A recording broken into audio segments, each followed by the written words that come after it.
Kechga qoldimi? Yaxshi yigit. Qayoqqa? Ishga ketyapman. Yosh boshingizga shuncha ishlab, nima bor? Undan ko'ra mazza qilib divanda yotmaysizmi? Ay, pul kerak-da, telefon olishim kerak, mashina olishim kerak, uylanishim kerak. Assalom, o'zingizni qiynamang. Buni meni oling. Hammasi 6 sekundda hal bo'ladi. Voy, o'zimni suvda yuvib ko'zni qamashtirib turishini qarasin. Sizni qaytarishchi? Siz qaytarishni o'ylamang.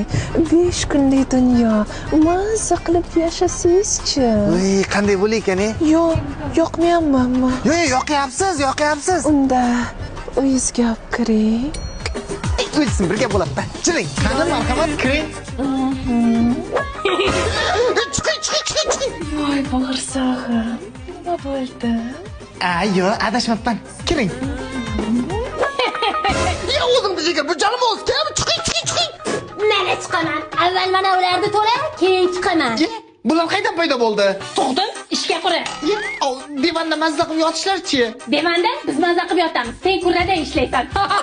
Ya onalarni ko'rsin, bu kredit deganlar olishdan oldin hamma masalani yechimiga o'xshagan jonondek ko'rinayotganda, kulashga kelganda chista jalmoz qaylan ekan-ku bular. Jo'xa ishga.